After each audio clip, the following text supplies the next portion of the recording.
la princesse aux cheveux rouges. Il était une fois un roi et une reine. Un jour, la reine mit au monde un bébé bizarre qu'il ne vit pas car elle était évanouie. Le roi vit avec surprise une petite fille aux cheveux rouges. Furieux, il appela une nourrice nommée Marie-Thérèse et la fit enfermer avec l'enfant. Quand la reine se réveilla, le roi lui fit croire que son bébé était mort. 15 ans plus tard, la princesse prisonnière était devenue une splendide jeune fille, Océane. Le roi était parti à la guerre. Lors d'un incendie survenu au château, Océane et Marie-Thérèse s'enfuirent et se perdirent dans les bois. À l'embranchement de deux chemins, elles rencontrèrent un lutin. Il leur apprit l'existence de la fée Rowenta qui pouvait changer la couleur des cheveux.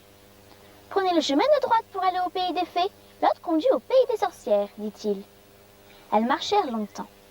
En voyant surgir des sorcières, elles comprirent qu'elles avaient pris le mauvais chemin. Elles furent enfermées avec un jeune homme aux cheveux bleus. C'était un prince que son père avait chassé à cause de la couleur de ses cheveux. Au premier regard, les deux jeunes gens eurent le coup de foudre. Le prince se souvint qu'une fée lui avait dit qu'il pourrait émettre un vœu s'il embrassait par amour une princesse aux cheveux extraordinaires. Le vœu serait alors exaucé. « Je souhaite que nous allions au pays des fées pour rencontrer Rowenta, dit-il. » Alors, ils se donnèrent un baiser et furent tout à coup transportés au pays des fées.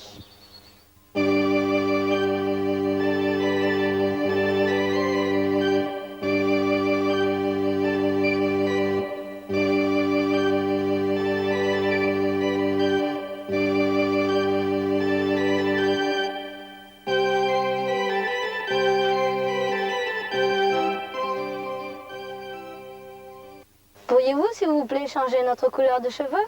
Mais bien sûr, mes enfants, quelle couleur voulez-vous? Moi, je voudrais être brune. Et vous, jeune prince? Moi, je voudrais être brun. D'accord.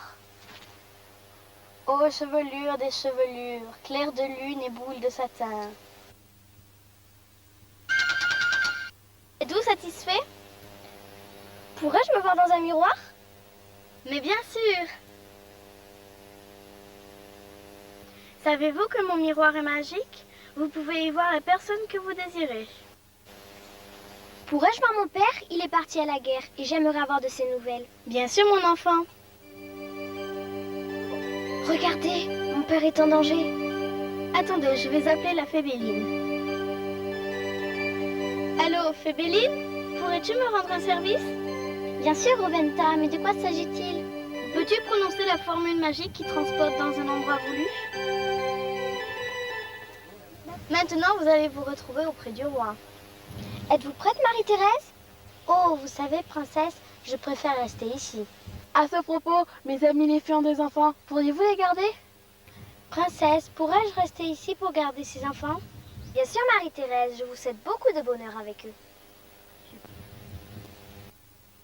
Les deux amoureux se retrouvèrent sur le champ de bataille. L'armée du roi était vaincue. Le roi, blessé, était menacé par un chevalier ennemi. Philippe arriva au galop et planta son épée dans le cœur de celui-ci. Puis il hissa le roi sur son cheval et l'amena près d'Océane, qui entreprit de le soigner.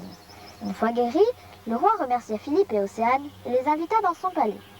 Cette nuit-là, les jeunes gens appelèrent comme convenu la fée Rowenta pendant que le roi dormait. De retour au palais, le roi organisa une grande fête en l'honneur de ses sauveteurs. Après le repas, il eut un grand bal. Océane et Philippe dansaient quand tout à coup, les 12 coups de minuit sonnèrent. Ils avaient oublié de téléphoner à Rowenta.